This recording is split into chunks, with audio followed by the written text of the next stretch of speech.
Hello and welcome back to another new edition of Windows and Current Affairs. And today on this edition of Windows and Current Affairs, we're going to be talking about dedicating the year 2023 according to the directives of the Egyptian administration.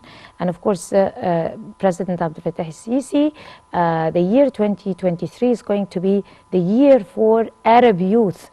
Not only we are focusing over our youth, but the whole region. So this year is going to be focusing over empowering and enforcing the Arab youth, and of course facilitating all the means for the Arab youth to be able to execute and fulfill the 17 goals of the United Nations Sustainable Development Goals, of course, inshallah. So today we're going to be talking about how Egypt have started the first footsteps to be able to empower youth, and then the whole Arab countries followed the footsteps, and of course they followed the very successful Egyptian experience of empowering and enforcing youth. On that particular topic, we're very delighted to be having with us Mr. Mohamed Salah. He is a member board of directors of Egyptian Youth Organization. Good evening, Mr. Salah. Good evening. How are you doing? Good evening, I'm fine. So, President Abdel Fattah el-Sisi have dedicated the year 23. We're already familiar, we've been used that our president, each and every year, he dedicates that year to a different cause and a different mission. Last year, it was the year of civil society. The year before, it was the year for women. And the same thing, ever since he stepped into office, he doesn't have a minute free between his hands, on his hands. He is always exerting the efforts for a certain cause or a certain mission. This year, he is dedicating all his efforts and our efforts to be able to enforce and empower not only the Egyptian youth, but the Arab youth. Tell us the story about this initiative, the year 2023, a year for Arab youth. How is it going to take place? How do you imagine it? First of all, let me express my gratitude for you, for being with you for another time for this. And I wish you and your audience a very successful and fruitful follow-up this episode. When we are talking about the initiative of the Arab youth or empowering the Arab youth, it's an initiative was adopted by President Abdel Fattah el-Sisi during his meeting with the Arab ministers of youth. When President Abdel Fattah el-Sisi is talking about something linked to youth, we have to be sure that he is intended to do or intended to send some message or send certain and important message about the future, because the youth is the future. When you are talking about the future of the region, of the Arab world, of the Egyptian people, the future is the youth. We always say that future leaders are the youth. If you want to have a good and strong leaders tomorrow, start to bring them or to bring up them or to prepare them from today. This is the philosophy of the President Abdel Fattah el-Sisi, even if he is talking about the Egyptian youth or the Arab youth or the African youth at the same time. The objectives of President Abdel Fattah el-Sisi, the first objective is about a social dimension. The social dimension, he wants to make the best use of the youth as the power of the societies and the countries in order to save these countries, in order to save these societies and achieve them prosperity and stability and to be better tomorrow. The second is to make a dialogue between the Arab youth. What will or how will the Egyptian youth know the Saudi youth or the Iraqi youth or the Syrian youth? Is they have to stand or to sit together in one forum or in one occasion in order to interact with each other. When you go with your brothers or with your neighbors, you give them your problems or the problems you are facing in your society. At the same time, they will participate or elect or give you some choices to solve these problems.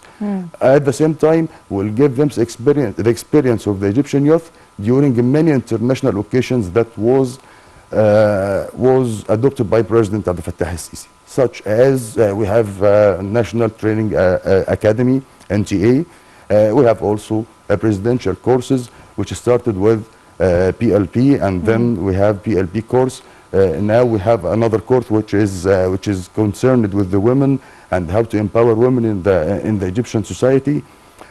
So we have what we could transfer to the others. We have also at the same time we have a strong relationship about the unity in Egypt. You have to teach the other Arab youth in other countries how to be united around their country, how to be gathered in one direction, how to set one national goal, and how to achieve this goal as much as they can. This is the first dimension, which is social. Now we are moving to other direction, which is technical one, which is taking about or concerned with the technical or the future of the technical issues in Egypt and in the Arab world.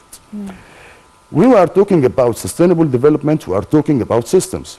So when we are going from traditional system to a sustainable system, you have to know many issues.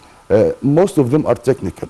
You have to know the difference between traditional sources of power and sustainable sources of power. You have to know about the renewable energy. You have to know about solar energy. What is the impact of this? Why should we make this transformation from traditional to sustainable?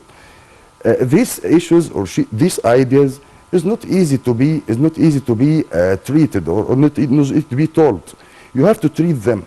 You have to convince them with this. You have to make them believing on this transformation in order to make the best use of it. So this is the second, which is technical issues. And at this dimension, we have to talk also about the dimensions of digital transformation and digital work, and how we could have another works or another jobs such as e-finance and e-commerce, about programming, such about software and hardware. All of these actions are we call it the jobs of the future. We are talking about the jobs of the future. It's the language of the future. Language of the future and the jobs of the future. Without knowing this knowledge and transforming it to skills, you won't be able to live. You won't be able to achieve your goals. You won't be able to do anything in your life. So this is the technical dimension. And the last dimension, which is the economic dimension, which is gathering the benefits from the social and technical, which will impact on national economy for each Arab country because of the youth. They are forming the major power or the major working power in their countries. When you are enforcing them, when you are training them, when you are preparing them to this stage, 100% the national economy will be more stable, will be more profitable, will give them the ability to achieve their goals and to achieve their dreams.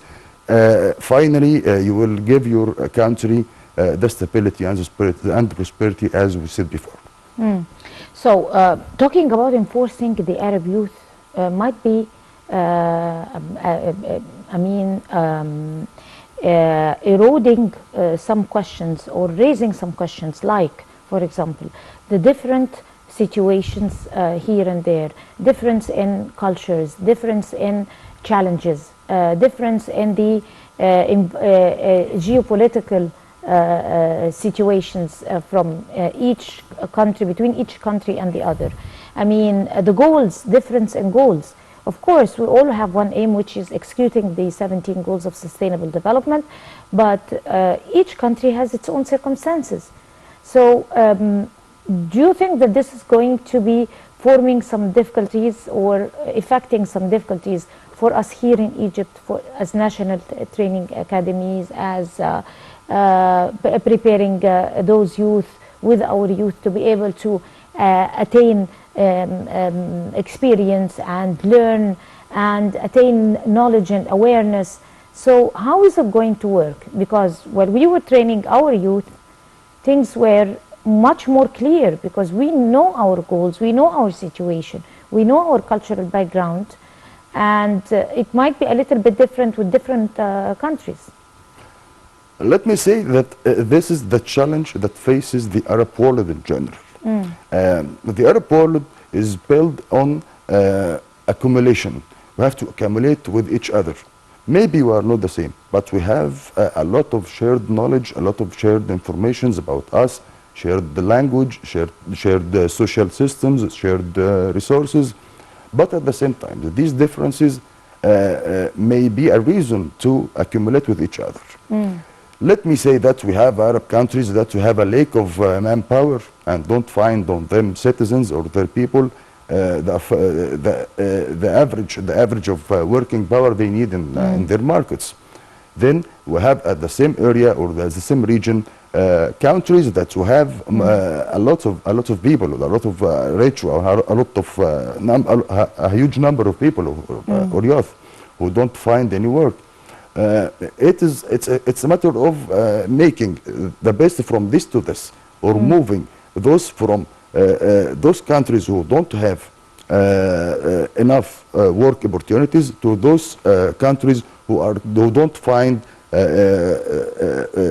working power on their citizens. So we have to accumulate with each other. When we are talking about Egypt, which have a lack of food and beverage, and say about Sudan, which have much water and much water resources, and have much agricultural land, which is able or which is ready to be agricultured.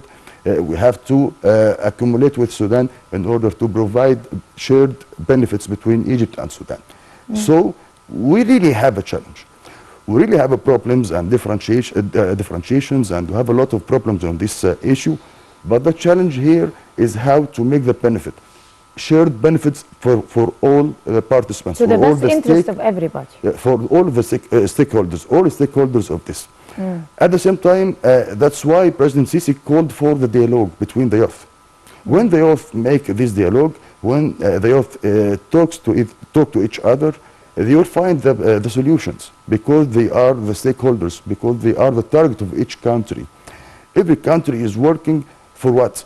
For the future of its nation, for the future of its youth.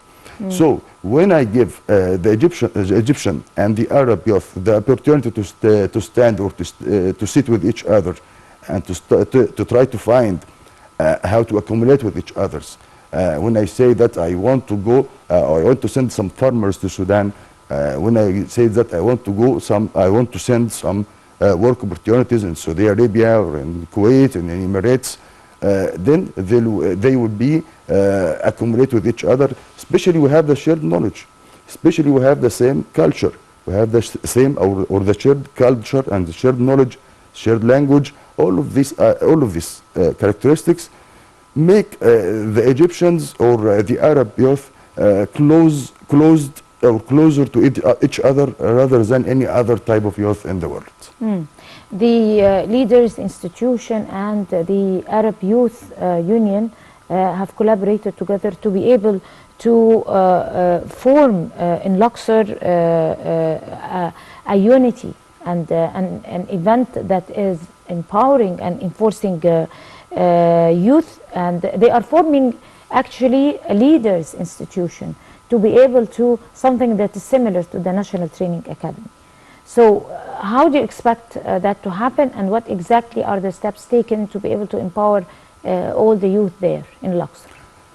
Well, let us say that establishing an organization for the Arab youth, it's one of the major goals for the presidential initiative from the early beginning.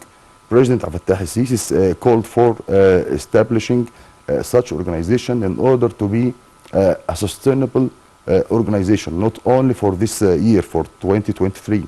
No, this will continue to help and continue to do its goal and continue to achieve its goals during the coming years.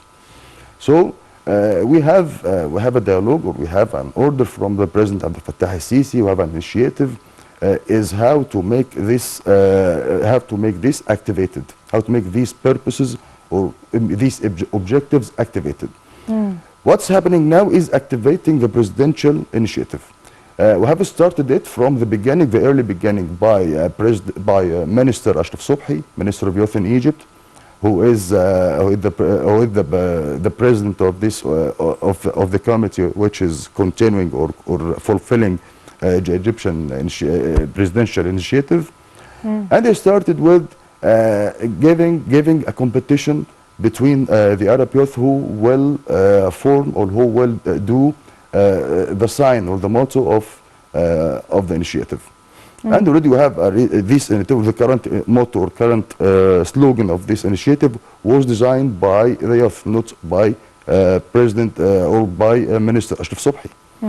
Then we moved forward in order to a meeting or a course in LDC, Leader Development Center in Egypt, who has gathered students and professors from all the Arab universities in Egypt and in the Arab world, and make a round table talks between them about the contents of this initiative.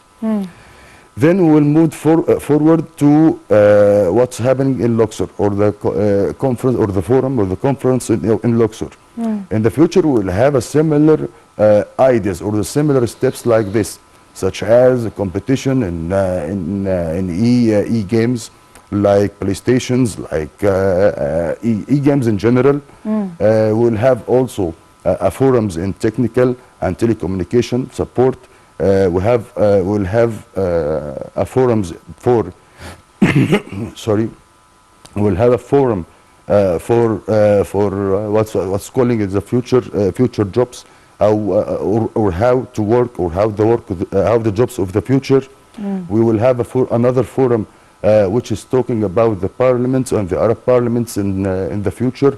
What are the characteristics of the parliaments? A successful parliament, what should he do? What should he ask? What should he how should he react to his people, to his countries?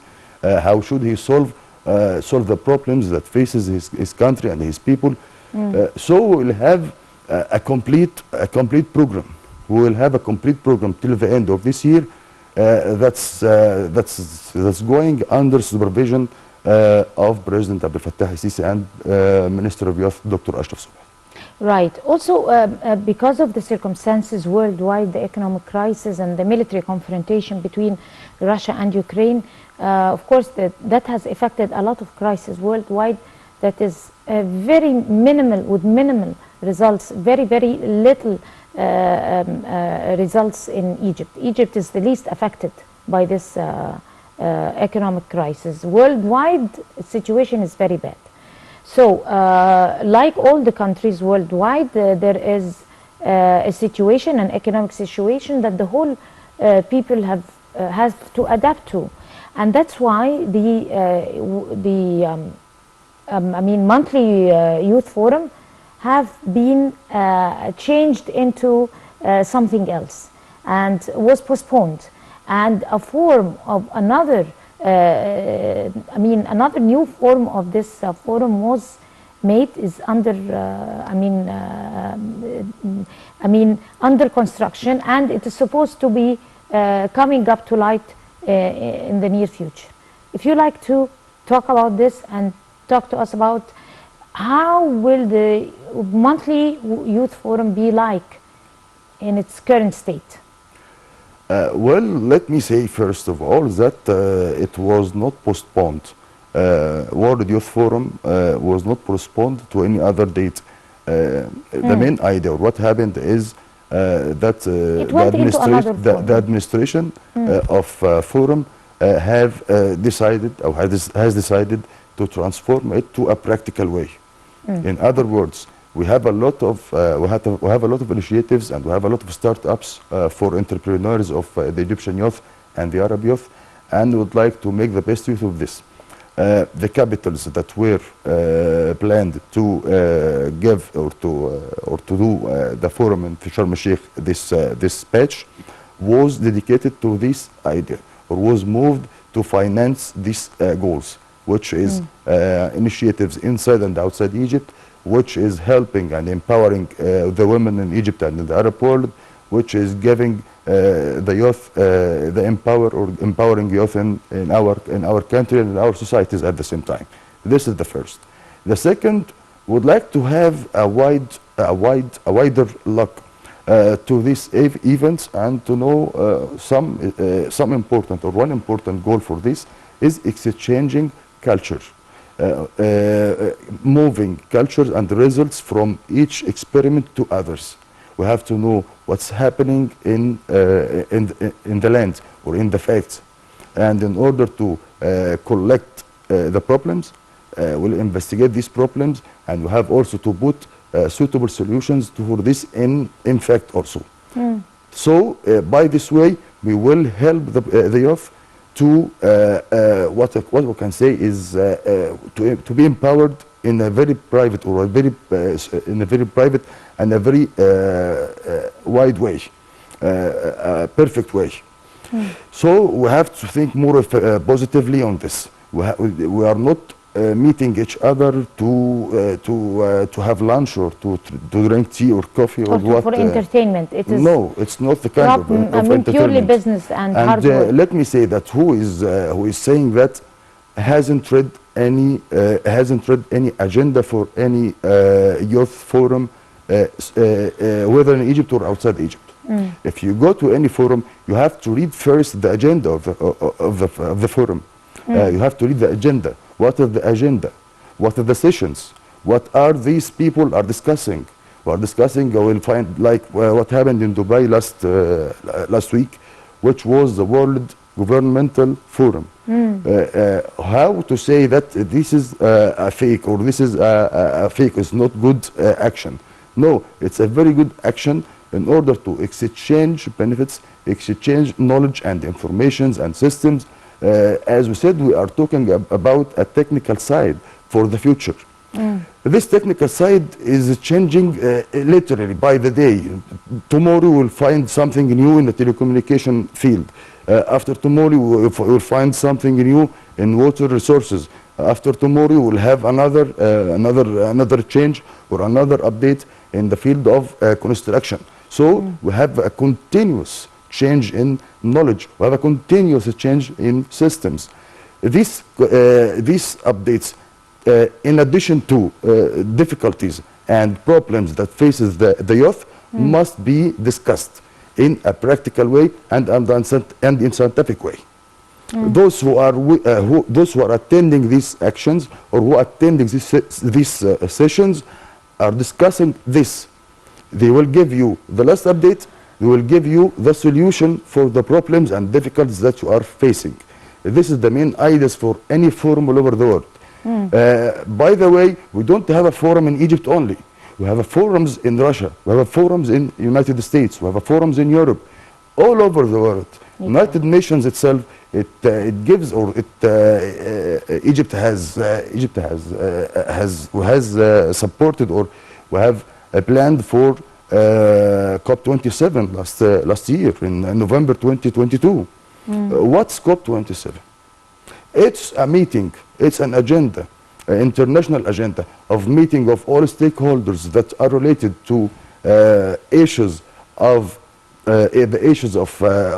environment, to know what's the new and what are the problems, and to elect or select solutions that will all work together about it.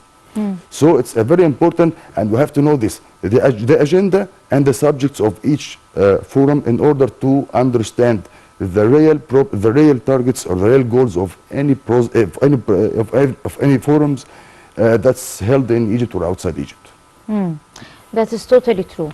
But talking also about a new shape or a new form for the Youth Forum is an excellent idea, and it copes with the momentum, directing all the revenues of all the initiatives that has been taken by different youth, and add to that the Arab youth also is going to come to the best interests of those who are in need, and to the best interests of nations and countries, especially at a time where there is a very good economic vision that is working day and night to be able to effect the best plan that changes every day with the changes of the economic situation worldwide. But at the same time, how can different youth be able to invest on that particular change? I mean, there are lots and lots of youth in governorates and in schools and even in universities.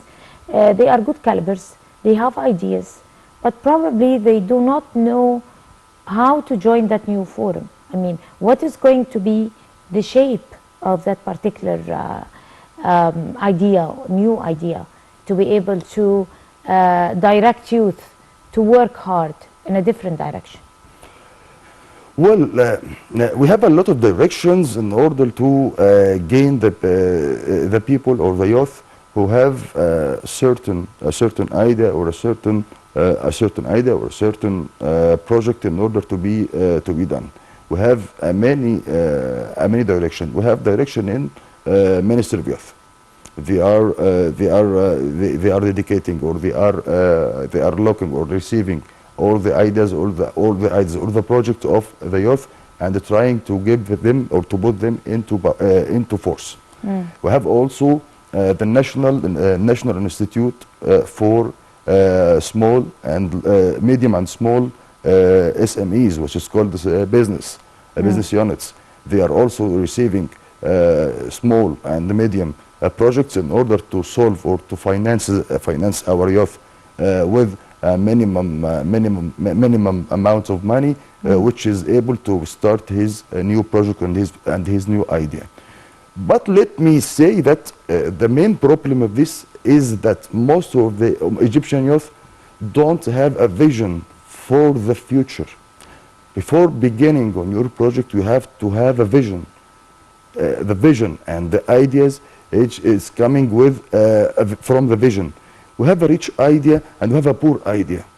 What is the difference between rich and poor idea? You will find the difference is about the vision. How you are in touch with or keep in touch with the updates that is running in your field or in your media and in your project. What are the latest updates? What are the latest outcome? Have to know also about the economy. When shall I start a new project? When shall I don't start this? You have also to start or to study well how to assess the risk. You have to do a risk assessment for your business. You have to start on this. Let me say that when we are moving or transforming from traditional system to a sustainable system, and you don't know what is sustainability, what are the SDGs, what is the importance of SDGs, how will you succeed in your project? Not only the problem is not starting in a new project only, but you have to keep to be aware. You have to be aware. You have to success. You have to know well where are we going to, where are we moving from to where. When you are thinking about this, let me say, for example, we have a problem of a factory of cars. When you have a factory of cars, all of the Egyptians are looking for cars. We want a national car for the Egyptians with affordable price for all the Egyptians. But the government and the president Abdel Fattah al-Sisi is looking for electrical car. Why electrical car? Because electrical car environmental free. Yes, environmental free, and this is the future. This is the future of cars or the vehicles industry. So we have to know this well before ending or before entering the market. You have to know the trends of the market every year. You have to know what are the changes that happen in the market of your idea. Of course, green economy, and also according to all the directives of the COP27 that was held in Egypt, Sharm el-Sheikh this year earlier, the whole world should be directed towards a green environment and green economy. Very short. We don't have a huge number of people. Not all of our people or not all of our youth are thinking like what you say. They don't have a poor knowledge of green economy. We have a poor knowledge of sustainable development. We have a poor knowledge of all the business trends in Egypt and then outside the Egypt. So if we got the right change, if we got the right direction, you will not be, you will be able to success, because you are going in the right direction. You are following state strategy. You are following the Egyptian direction for the future. For sure, you will success in your business. You will success in your project. Exactly. So, in other words, there are new channels that are open for those guys, for those youth. I mean, from all over, not only a presidential leadership program, not only the people of the National Training Academy, not selected people, but No, everybody. we are talking also about another important initiative we have started a few months ago, which is START or IBDA, which is dedicated or specialized for industry, of those who have programs or have ideas or have project about Exactly. industrial A very things. successful initiative. Very, very important. And I'd like to say that IBDA or START is coming in a very sensitive time. We are all in a need now for domestic industry or internal industry. We have to support this initiative, and we have to give our youth the ideas or the ideas and the right form of the project, and we have to provide them with the targets and with the directions in order to end up the problem or the economic crisis that is happening now in Egypt.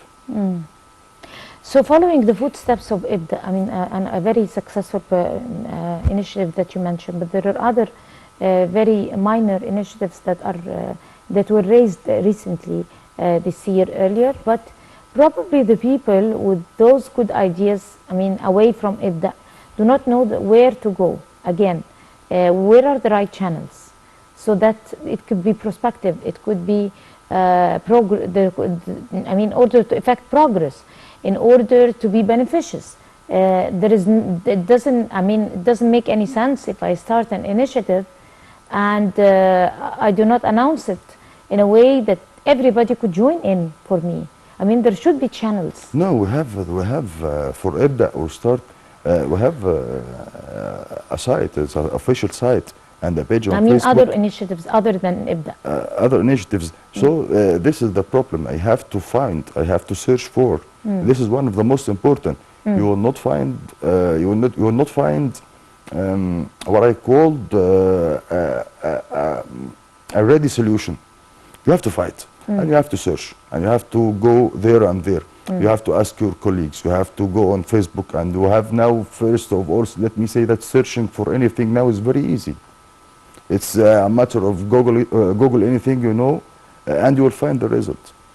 Finally, you will have to contact them and have to know the way of contact. But also, I have to elect the right way of contacting them. Someone may say, I will send a message. Someone other will say, I will find a phone call and I will call them. Others prefers to know the address and go to them with the studies and with the programs and with the projects and give them a copy in order to achieve, in order to study it, and give them the right directions to go through. And this is at least a very least number of our youth, of ours who are going to do this. So you have not only to find, you have to find and elect the best way to contact with the others. Whether it's good to give you the solution about sending a message, about calling phone, about visiting the organization itself. And you have to know, well, when we have a problem from visiting because of Corona, because of COVID-19 and others, or so I will depend on call or in sending a message. I have to send a very clear message. I have to give them a little words that describe the project and describe my idea and describe it in a very detailed words. Every single word or every single idea should be placed or should be shown or should be offered. After showing them or after offering them, they will know the ideas of you, and they will know what is the good, what's good or bad of this vision or of these ideas, and they will contact you to go and complete your project. So where do you see the role of other people, other sectors in society to be able to empower youth? Because youth is the, the wings that is going to, the political, the economic, the social, the cultural wings for the future.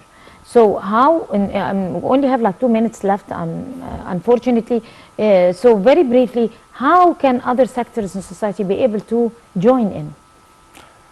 I would like to say that educational programs, not only educational organizations, but I would like to have educational programs regarding green economy and regarding sustainable development, and we have what we call it courses, special courses about the technical aspects of the future tasks and the future jobs. I would like to have another course about the communication, the successful communication, leadership skills, entrepreneurship.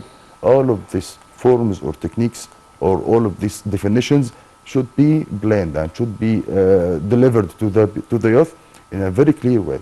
And you have to affect their culture. You have to affect their knowledge and to make them to move, or ask them to move, forward. to push them forward and to move forward for their dreams.